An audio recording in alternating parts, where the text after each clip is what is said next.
saúde, envelhecimento e saúde. E você pode interagir conosco, 99205-3030. 99205-3030, manda para cá sua dúvida, o Dr. Belísio responde. Próximo dia 26 de abril, já na próxima sexta-feira, né? Esse dia 26 é sexta-feira. É comemorado o dia da hipertensão, de combate e cuidado à hipertensão. E a grande pergunta que nós podemos fazer é, e no idoso, o que muda? Muda alguma coisa, doutor Belísio? É necessário um cuidado, uma atenção ao idoso quando o assunto é hipertensão? Pois bem, muda porque 70% das pessoas, em média, hipertensas são idosas, né?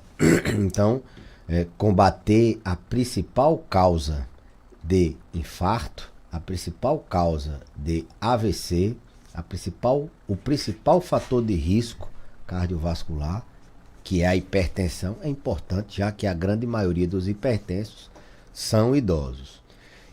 Então, o cuidado com a hipertensão na terceira idade também é importante. Entretanto, algumas coisas a gente deve levar em consideração.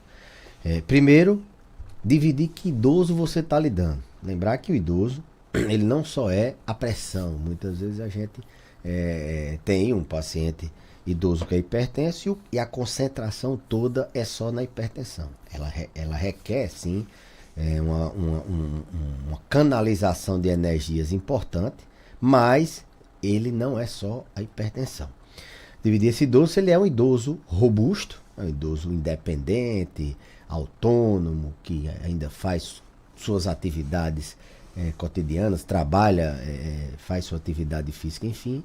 E o idoso frágil, aquele idoso mais vulnerável, com muitas comorbidades, aquele idoso com limitações na marcha, dificuldade de se alimentar. Então, qual é o idoso que a gente está lidando? É aquele, eu sempre digo, é aquele idoso mais jovem, adolescente, ou é aquele idoso já bem idoso, né? Então, a gente tem que primeiro dividir. Os cuidados são diferentes. Nesse idoso mais robusto, que não tem outras comorbidades, é independente, a gente tem que seguir o que a gente faz no adulto jovem. Controlar essa hipertensão, seja com mudança de estilo de vida associado a medicamento, de forma mais rigorosa, de forma mais agressiva, podemos dizer, com o controle dos níveis pressóricos, ou seja, o valor da pressão mais baixo um pouco, ali com a meta em torno de 12/8, que é o que o pessoal chama, na verdade, 11/7 seria o ideal e assim por diante, a depender das comorbidades e de outros fatores. Então a gente é mais rigoroso. A gente diz à família, o mesmo paciente, aí esse paciente a gente tem que ter um controle rigoroso na dieta, com pouco sal, um controle rigoroso para evitar enlatados, esses alimentos que o hipertenso não pode se alimentar. Ele tem que fazer uma mudança de estilo de vida de verdade e a gente tem que apertar o passo com o medicamento para que ele esteja em uma meta. A gente calcula mais ou menos ali qual é a meta do nível de pressão. No idoso mais frágil, aliás, no idoso frágil, aquele idoso mais vulnerável, aquele idoso que tem incontinência urinária, naquele idoso que cai, naquele idoso que já tem Alzheimer, naquele idoso que tem múltiplas outras patologias, a gente pensa um pouco diferente. A gente vai mais devagar quando, a gente vai um pouco menos agressivo, não só nas medidas não farmacológicas, e aí a dieta não precisa ter uma restrição tão grande, porque às vezes a gente orienta no idoso mais autônomo ou no adulto jovem perder peso, tirar o sal e assim por diante. Esse idoso ele não pode perder peso, o idoso frágil. Ele não pode estar com essa dieta de perda de peso agressiva, ele já é frágil, né? Ele pode entrar, não é que a gente vai liberar o sal, mas se você tirar esse sal abruptamente, se você for mais agressivo com a dieta, ele pode entrar em desnutrição. Então, a desnutrição no idoso frágil é um marcador muito complicador de sua saúde. Os níveis pressóricos desse paciente são um pouquinho mais toleráveis. A gente mantém ele ali em torno de 14, 15, a sistólica, a diastólica, que é a mínima, em torno de 9. Então a gente é mais conivente com níveis de pressóricos. A gente até diz às famílias, olha, 14, 15, não se apavore.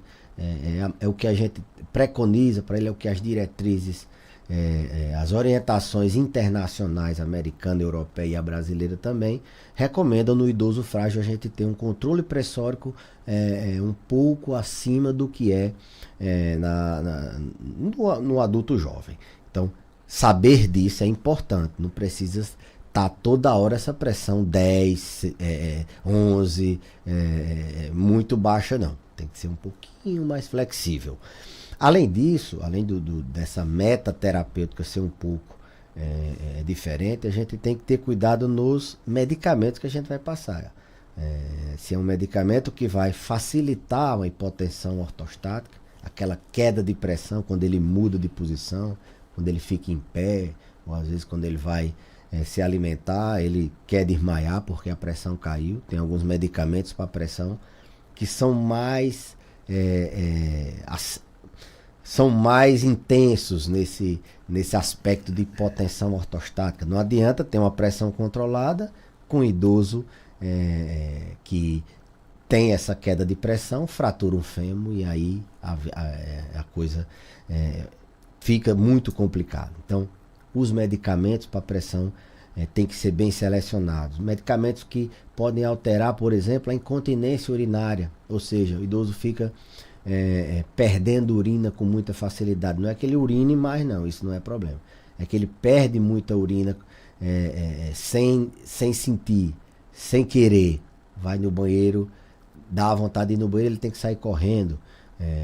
Ou ele não consegue segurar bem, transborda. À noite precisa ir no banheiro e está tomando um diurético, um medicamento para pressão, que facilita ele várias vezes à noite no banheiro, ele perde o sono, à noite para ir no banheiro o risco de cair é muito grande, ele pode escorregar na própria urina. Então o medicamento que a gente vai prescrever também tem que ser pensado nesse idoso, tem que ser individualizado, porque como eu falei anteriormente, ele não só tem a hipertensão, ele tem a incontinência urinária, ele tem mecanismo de hipotensão ortostática, ele não se hidrata bem, e você controlar uma hipertensão num paciente que não ingere líquido, bastante líquido, isso é um fator que pode complicar o tratamento da hipertensão. Então tem que ser individualizado porque ele tem outras comorbidades, tem outros adendos, tem, por exemplo, doença renal crônica, alguns antihipertensivos também tem o seu limite, a gente tem que controlar mais rigorosamente, mais determinado ponto da doença renal, a gente tem que ter cuidado. Ele tem osteoporose, tem alguns medicamentos, como eu, por exemplo, falei, alguns diuréticos, que eles são melhores, por exemplo, para o osso, outros são piores, alguns podem ser melhores para diabetes, outros podem ser piores para diabetes. Os níveis de pressão num paciente que tem Alzheimer também variam, né? Então, o que é que tem de diferente é esse manejo, nesse perfil de idoso que você vai ter. Se é um idoso com 90, 100 anos frágil, ou se é um idoso com 70, que é muito independente, que ainda tem condições da gente colocar medidas, da gente orientar medidas mais rigorosas.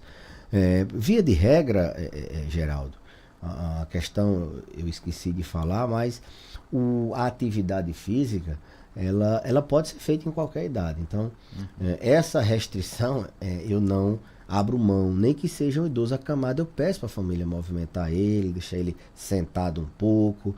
Um idoso que anda pouco, eu sempre oriento ele se movimentar, porque a inatividade é o maior vilão, o maior inimigo do idoso é ele se movimentar pouco. Não só pela hipertensão, logicamente, mas porque ele perde mobilidade, ele perde massa muscular, ele perde massa óssea, ele fratura mais, ele cai mais, ele piora as suas comorbidades quando ele não anda, inclusive a hipertensão, o diabetes. Então, em qualquer cenário, movimentar-se é muito favorável. Nosso ouvinte, dona Dionísia Fernandes, mandou aqui pra gente a mensagem, está ouvindo o programa, desejando bom dia para o Dr. Belísio, diz o seguinte: tenho 65 anos, né? minha pressão é 10/6. Acho que a prova do que o senhor está falando aí é a dona Dionísia, né? 65 anos com pressão 10/6, precisa analisar outros fatores, não só exatamente os números. Bom, foi uma pergunta interessantíssima.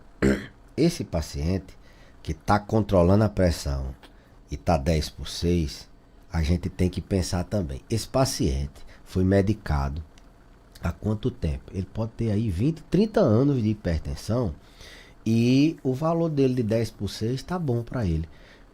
A gente quando vai começar o tratamento da hipertensão, é que a gente pensa nessas metas.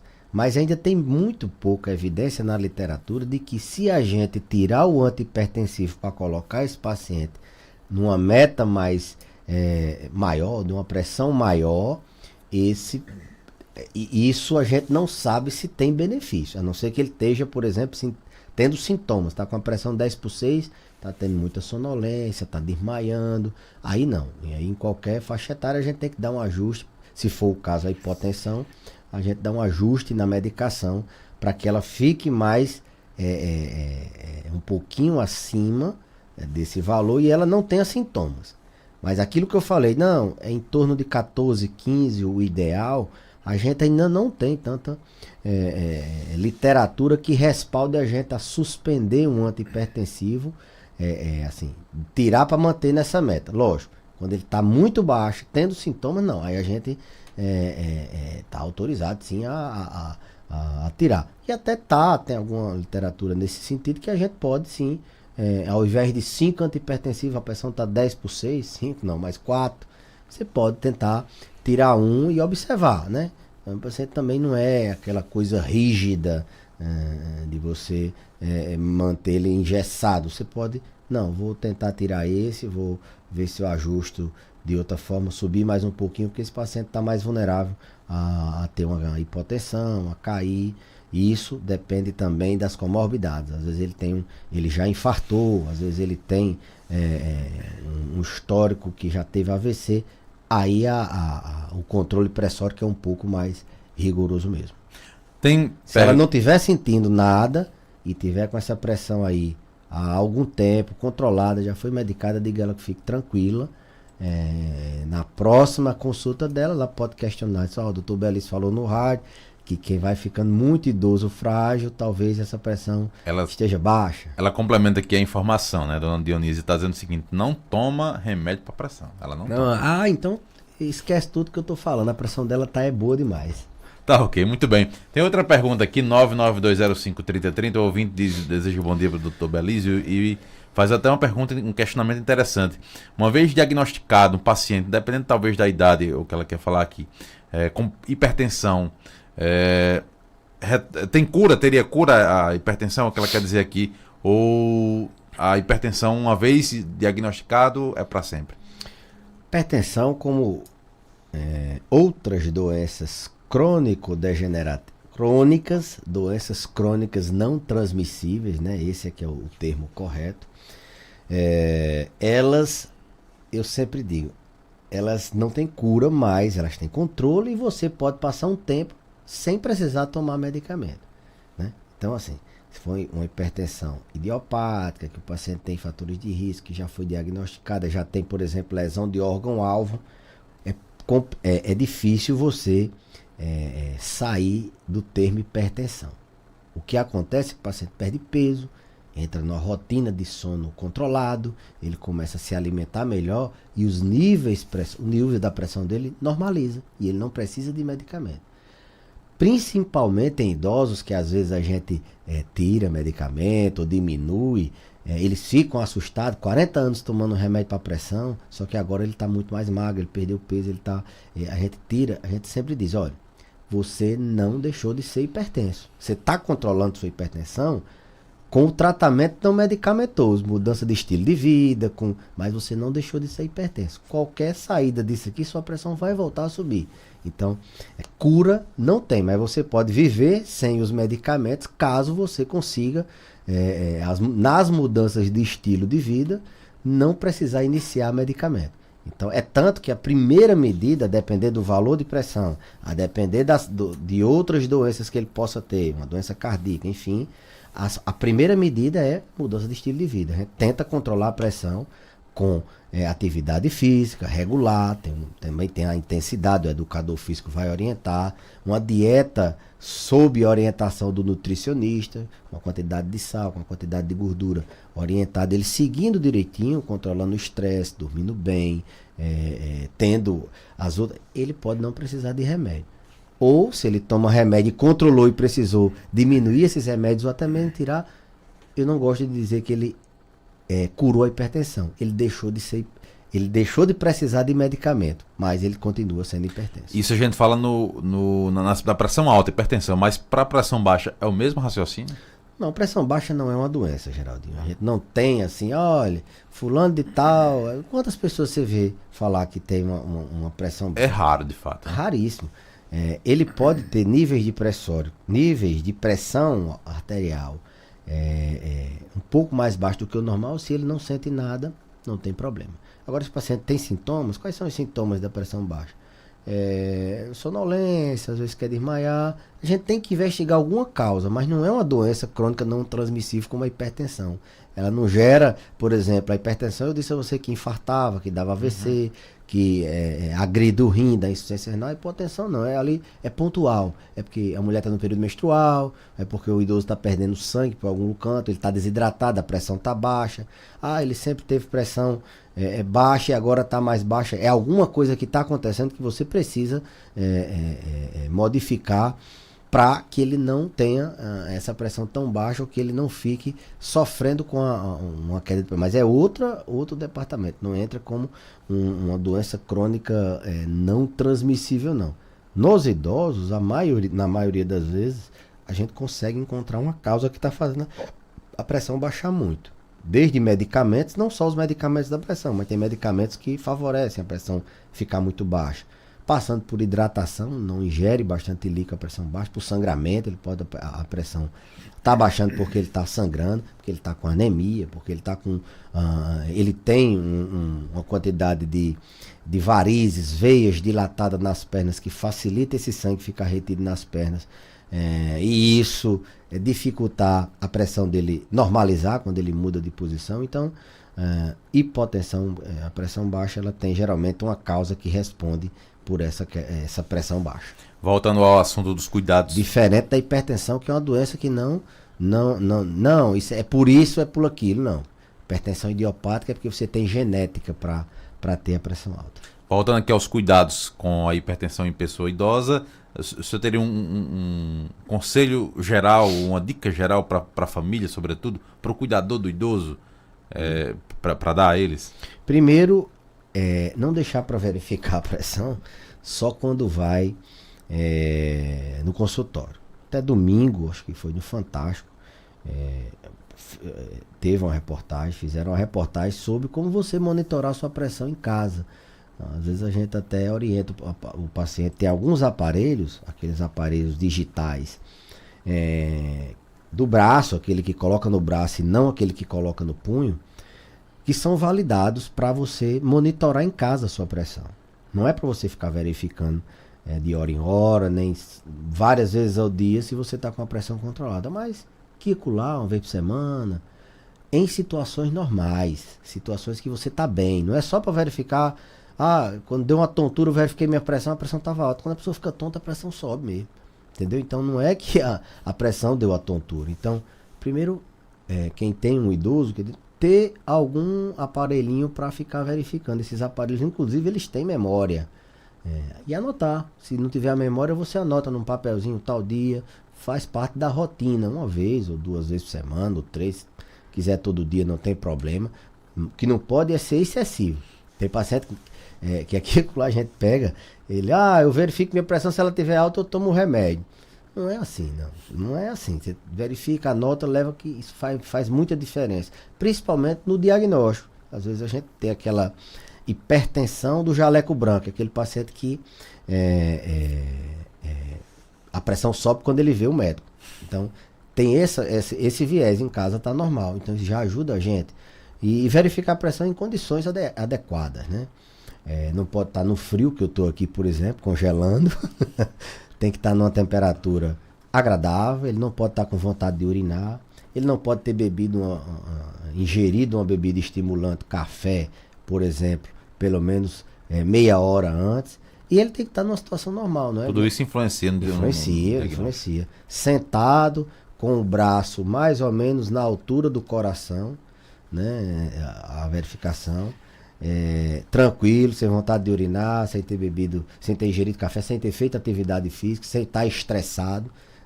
Verificar no momento de estresse, realmente, não é para verificar, mas tem que saber que ela sobe um pouquinho. Então, ter esse aparelhinho em casa para controlar essa pressão, para anotar e levar para o médico. Ter cuidado nos horários das medicações, não pode ficar um remédio que é para ser 2 vezes ao dia, tomar só uma vez, um remédio que é para ser uma vez, tomar 2, um que é para ser 3, tomar 2, controlar direitinho esse horário das medicações, observar se após a introdução ou após a retirada de algum desses medicamentos houve uma alteração no paciente de sintomas. Ele está ficando mais tonto, menos tonto, se ele está urinando mais, perdendo menos urina, se ele está desmaiando, se ele está assim ou está assado. Isso, e observar que ele não é só a pressão. O idoso, não esqueçam disso. Quando você for restringir uma alimentação, não pode comer mais nada com sal, mais nada com... Se ele for frágil, você pode estar complicando. Não é para comer salgado, não. Estou dizendo isso, não. Estou dizendo que assim, as restrições têm que ser mais flexíveis. Aos poucos você vai mudando o hábito do idoso frágil, e sempre sob orientação do nutricionista, ou mesmo alguma orientação geral do seu médico, mas ter o aparelhinho, lembrar que ele não é só a pressão, você não vai só ficar verificando a pressão para controlar essa pressão a todo custo, você tem que lembrar que ele pode cair, que ele tem outras doenças como incontinência urinária, ele pode ter Alzheimer, ele está entrando de desnutrição, ser frágil, você está sendo muito agressivo com ele. Acho que mais ou menos hidratar bem ele, porque os medicamentos da pressão podem ter interferência no paciente desidratado. Então, seriam orientações em gerais. Muito beleza, obrigado. E levar regularmente para consultas periódicas, fazer uma ponte com a unidade de saúde, com o agente de saúde, para fazer periodicamente os exames. O hipertenso ele tem lesões em órgão-alvos, então faz parte também das orientações. Lembrem sempre dessas dicas excelentes. Doutor Beleza, muito obrigado pela participação aqui no Panorama. Até a próxima terça-feira. Eu que agradeço, Geraldinho, até a próxima terça-feira. Parabenizar seu Palmeiras, que conseguiu empatar com o nosso Mengão. Não foi o contrário, não? Não, eu acho que vocês sei conseguiram... Sei porque você veio de verde hoje, em homenagem. Eu vim em homenagem, logicamente. Porque o goleiro do Flamengo não fez uma defesa, não. Foi, né? Você lembra de algum chute ao gol? Eu lembro. Qual defesa? Não defendeu porque não chegou no gol lá. Aquele chute de Henrique que passou do lado ou aquele de passou Gabriel Menino? Passou do lado. Mais nada, o Flamengo perdeu gols. O Flamengo jogou melhor, o jogo foi horrível. O jogo foi de muita pancada, foi de tudo, mas parabenizar vocês que conseguiram, não jogaram nada e conseguiram com empate. Que ali o Flamengo com seu mistão conseguiu ainda lá no Allianz Parque não perder. Muito bem, são 7h48.